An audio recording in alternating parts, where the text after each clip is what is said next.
Contohnya seperti ini. Kalau dalam bahasa Ibrani, aku cinta kamu, ani ofhet otho. Aduh, susah memang bahasa Ibrani ini ya. Jadi kalau diterjemahkan, ani ofhet otho. Ani ofhet otho. Aduh, susah betul lah ya. Itu kalau diterjemahkan ke dalam bahasa Indonesia kan, aku cinta kamu. Ke dalam versi bahasa Inggris, I love you. Ke dalam versi bahasa Jerman, it's liebe dich. Ke dalam versi bahasa Spanyol, te amo. Versi bahasa Cina, oh ini. Versi bahasa apa lagi? Yunani, se agapo.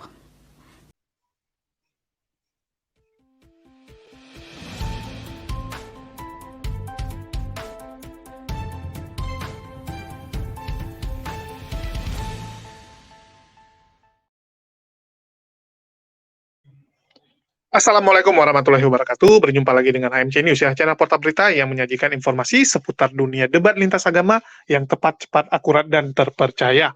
Pada kesempatan kali ini kita kembali akan mengabarkan ya tentang Mikana yang sedang mencoba menjelaskan pertanyaan ya atau sedang menjawab pertanyaan dari penonton ya yang bertanya mengapa Alkitab itu banyak versinya.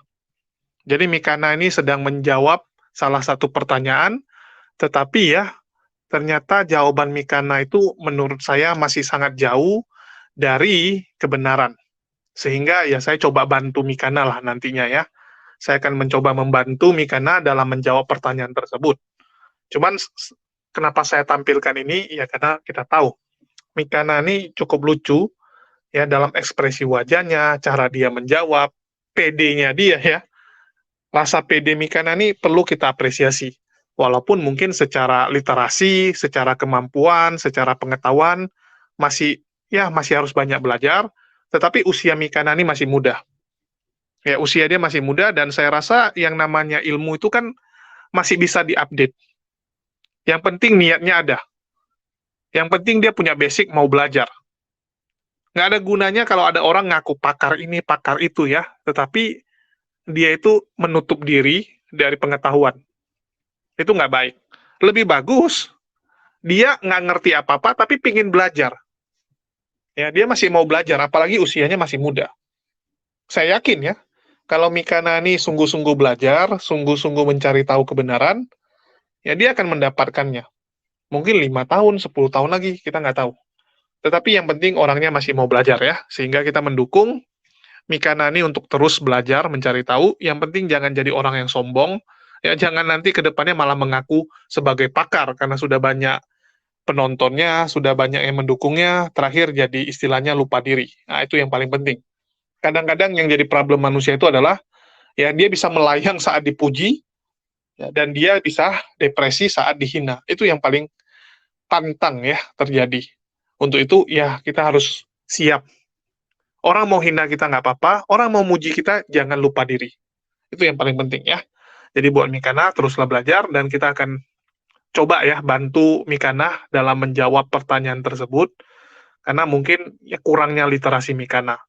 Jadi nanti saya akan bantu jawab, tetapi kita dengarkan dulu bagaimana jawaban dari Mikana. Kak mau tanya, kenapa Alkitab itu banyak versinya ya? Dalam kurung bukan terjemahan.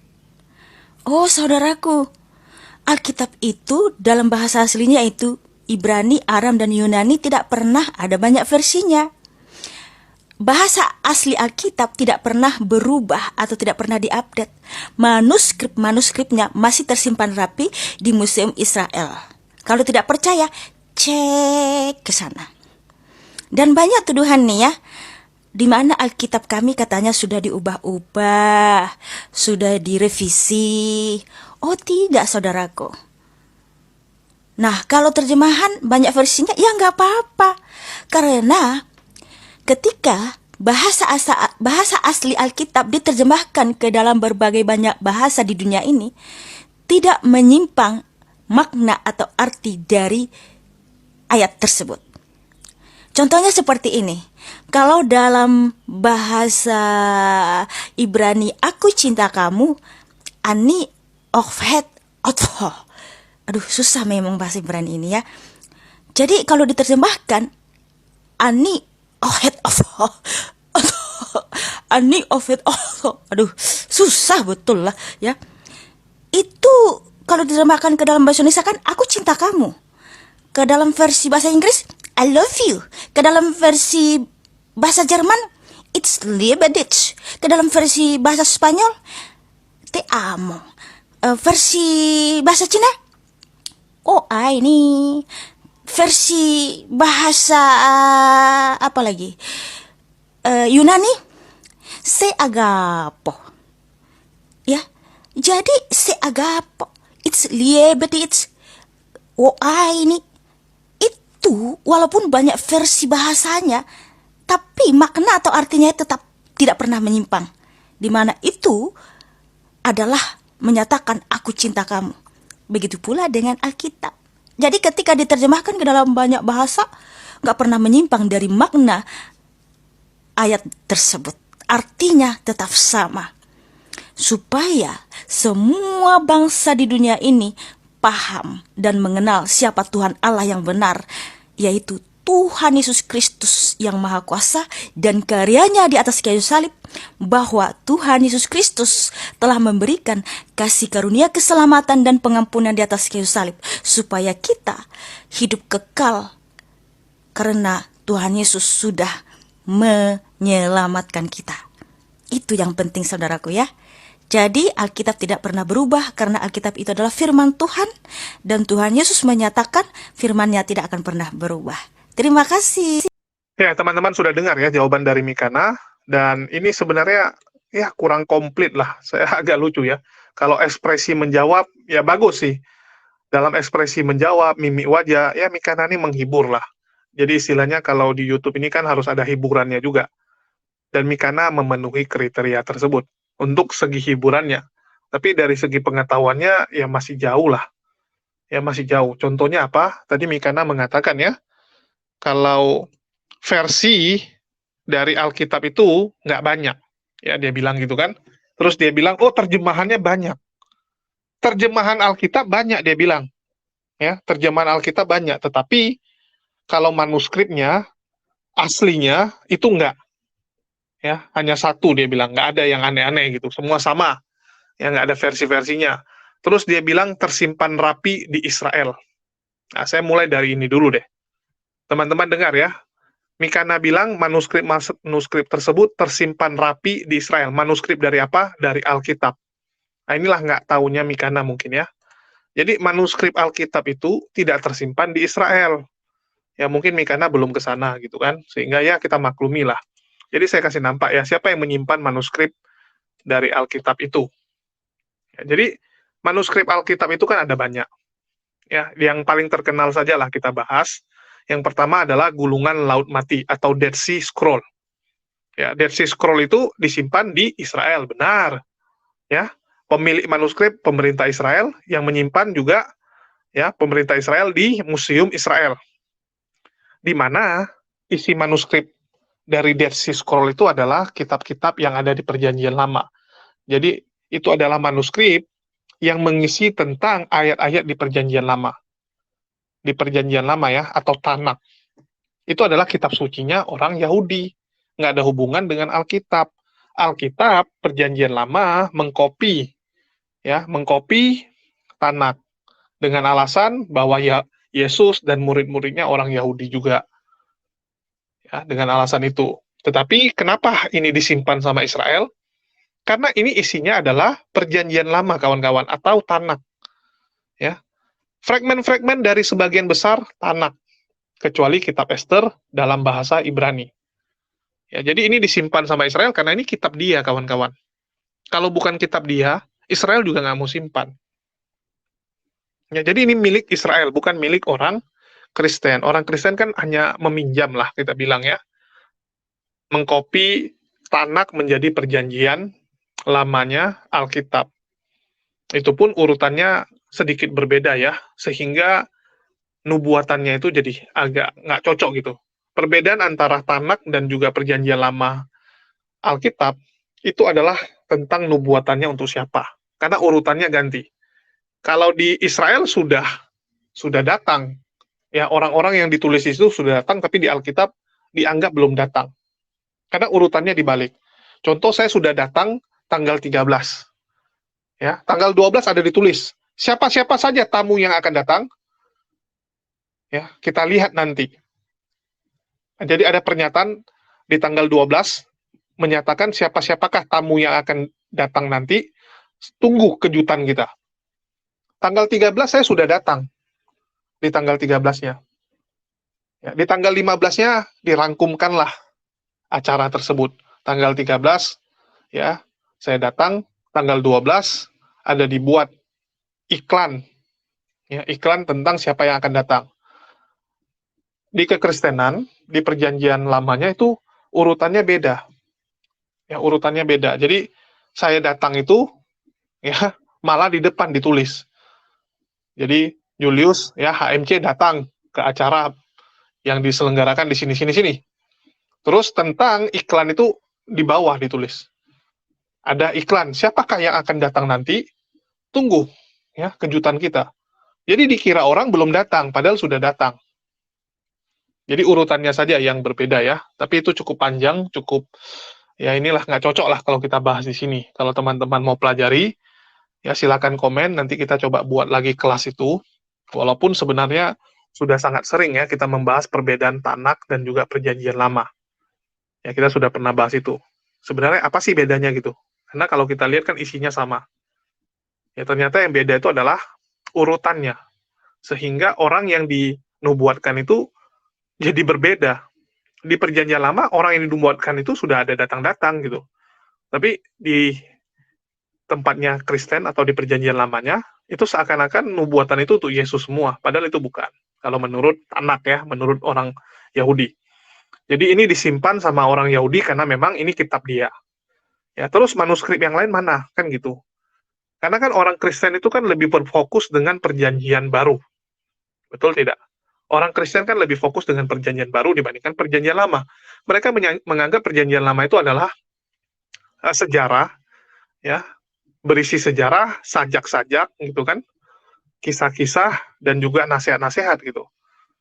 Tapi yang mereka fokuskan adalah Injil dan juga perjanjian baru. Bahkan ada beberapa orang Kristen mengatakan perjanjian lama itu kan sudah digenapi, nggak harus diikuti gitu kan. Nggak harus diikuti, tapi khusus untuk perpuluhan diikuti ya. Perpuluhan itu di perjanjian lama dan itu diikuti. Oke, kita lanjut. Ya, manuskrip yang terkenal berikutnya adalah Papyrus Railan. Ya, kalau ini kan jelas ya dibuat sebelum Yesus. Ini istilahnya gulungan laut matinya itu kalau dicek bahannya gitu kan. Sekarang kan bisa dicek ini umur dari benda tersebut udah berapa lama. Jadi umur benda tersebut 5 sebelum Masehi, 500 tahun sebelum Yesus lahir. Sudah dibuat 500 tahun sebelum Yesus lahir. Oke, kita lanjut. Yang papirus ya. Ini dibuat di abad 14 sebelum Masehi sampai 5 Masehi. Ya, diprediksi.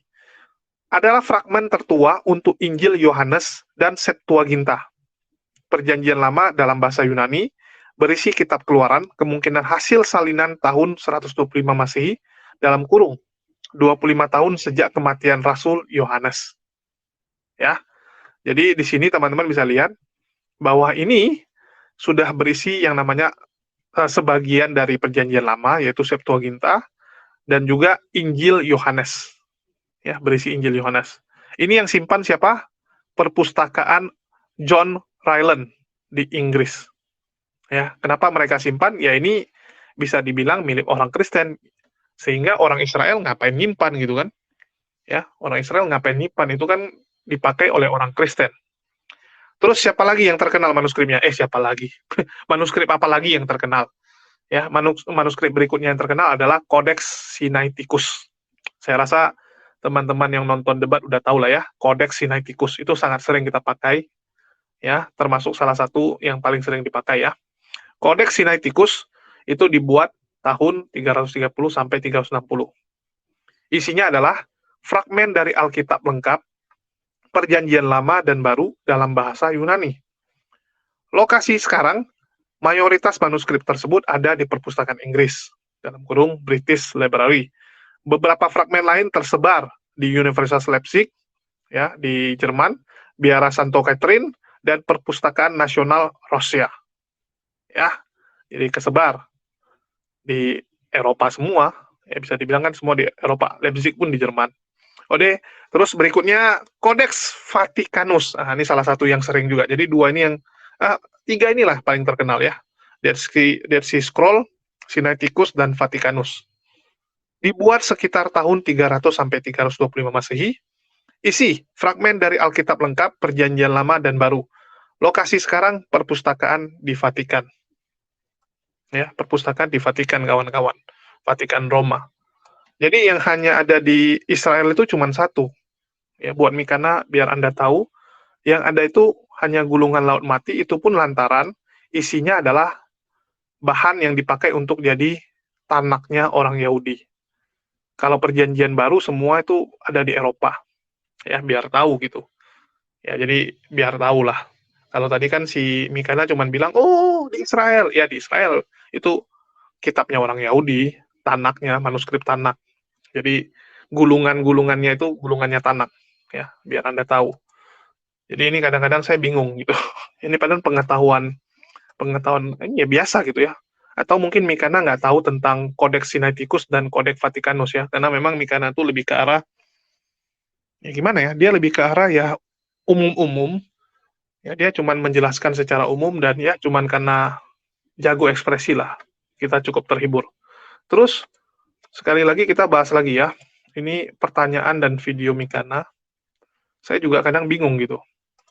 Padahal di pertanyaannya itu sudah sangat jelas ya. Di pertanyaannya ini kan ada, Kak mau tanya, kenapa Alkitab itu banyak versinya ya? Dalam kurung bukan terjemahan. Bukan terjemahan, ya. Itu versinya yang banyak. Datang si Mikana pergi jawab, oh yang banyak itu terjemahannya beda-beda. Kalau versinya enggak, versinya cuma satu. Menurut Mikana versinya cuma satu, yang banyak itu terjemahan. Ya, menurut dia yang banyak itu terjemahan. Padahal sudah ditulis dalam kurung. Mungkin Mikana nggak ini ya, nggak teliti gitu, nggak teliti dalam membaca pertanyaan. Udah jelas-jelas yang dibilang itu versinya. Jadi di sini saya bantu jawab. Ya, versi Alkitab itu ada beberapa. Ya kita kenal mungkin kayak King James Version yang isinya cukup kontroversi ya, mengenai colok-colok keledai dan ya yang sebagainya gitu. Tapi kan itu sudah direvisi juga gitu ya, ada beberapa direvisi. Terus kita juga mengenal dua versi Alkitab yang cukup kontroversi. Ya, dua yang paling cukup kontroversi dan itu benaran ada ya. Jangan nanti dibilang, "Wah, kamu fitnah-fitnah." Ini yang bahaya nih. Nanti saya dituduh fitnah lagi ya. Jadi di sini teman-teman bisa lihat dan ini bisa dibeli. Amerika terbitkan Alkitab pertama bagi kaum G. Artinya Alkitab G version. G atau LGBT version ya. Ini bisa dibeli. Kodondi udah beli ya, saya belum beli, nanti saya beli deh. Ya, nanti saya mau beli juga nih, untuk koleksi aja lah. Ya. Jadi ini benaran Alkitab gitu, dan itu diakui. Ya, diakui oleh bahkan negara seperti Amerika juga mengakui, dan ini diperjualbelikan bebas. Kalau Mikana mau, nggak apa-apa kita belikan deh.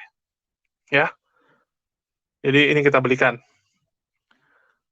Jadi ini adalah Alkitab versi LGBT, salah satu versi dari Alkitab yang kontroversi. Terus yang kedua ya, Anda harus lihat juga ini dijual juga di Amazon. The Negro Bible, The Slave Bible.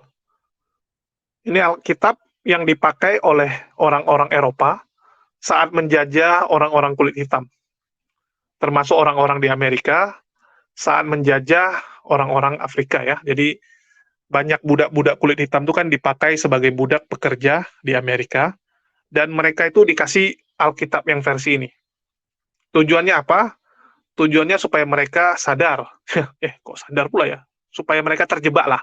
Bukan sadar jadinya. Supaya orang Afrika itu terhipnotis bahwa mereka percaya mereka itu jadi budak karena memang disuruh sama Tuhan. Ya, jadi sengaja dibuat agar mereka mempercayai bahwa mereka itu memang layak jadi budak, lantaran itu perintah Tuhan langsung. Itulah yang dibacakan ya dan diberikan oleh tuan-tuannya yang ada di Amerika dan Eropa kepada budak-budak kulit hitam ini. Kasihan sebenarnya sih. Tapi ya inilah yang terjadi, inilah fakta di lapangan ya. Jadi memang ada Alkitab versi Buddha.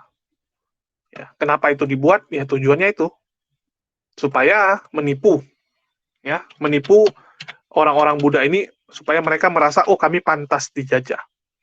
Karena kan kita tahu, jadi orang kulit hitam itu, ya mereka ini kan adalah keturunan Ham.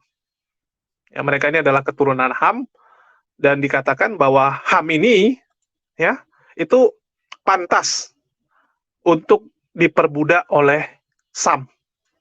Ya, jadi anak-anak keturunan Ham itu memang akan dijadikan budak oleh anak-anak keturunan Sam. Ya. Di Alkitab ditulis gitu, akan berkuasa atas tenda-tendanya kan gitu. Nah itulah yang jadi dasar dari orang-orang Eropa ini membuat Alkitab versi ini untuk ya menipu orang-orang kulit hitam. Sangat disayangkan ya, sangat disayangkan bahwa kitab suci malah digunakan untuk ya seperti itu. Tapi itu terjadi di masa lalu, kalau sekarang ya nggak bisa lagi. Kalau kalian kasih Negro Bible, kasih orang kulit hitam, ya dilemparin kita. Ya, kita dilemparin, mungkin kita akan dipukulin gitu. Jadi jangan kalian kasih lagi. Mereka sudah nggak bisa dibodoh-bodohi lagi ya. Jadi itulah dua versi Alkitab yang cukup kontroversi dan terkenal, dan masih ada lagi sih beberapa. Jadi ini untuk pengetahuan si Mikana juga, dan kalau Mikana mau, nggak apa-apa lah saya belikan. Ya, nggak apa-apa, kita masih sanggup lah kalau cuman belikan 2 buku Alkitab ini, ya kita bisa pesan, beli dari online, dari luar negeri dikirim ya. Kalau nggak salah berapa harganya ya, kemarin 400-an ya, 400-an atau yang Negro Bible itu nggak salah 600 sampai 700 ribu, lain ongkir ya, 40-an dolar gitu. Terus yang LGBT juga kurang lebih segitu. Jadi satu Bible itu 700 ribu lah, karena dari luar negeri gitu kan, tebal juga. Jadi kalau Mikana mau, nggak apa-apa lah, nanti kita berkorban, kita belikan lah untuk Mikana, supaya dia tahu gitu. Karena ini kan pengetahuan umum, ya bukan pengetahuan yang disembunyikan. Semua orang juga tahu hal ini. Jadi supaya dia tahu, besok-besok kalau ditanyain, oh ya ada nih versi-versi Bible yang lain. Ya, mungkin itu saja tambahan video saya ini buat si Mikana agar ya belajar lagi lah. Masih muda, ya, masih semangat. Teruslah belajar. Kalau memang ada yang ingin ditanyakan, jangan segan-segan. Ya, tanyakan saja kepada kita. Insya Allah kita akan bantu menjelaskan dan juga memberikan referensi-referensinya ya kepada Mikana agar dia terus belajar. Mungkin itu saja dari saya.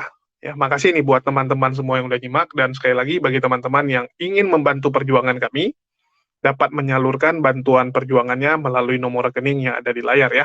Karena memang di 2023 ini adalah tahun yang sangat berat.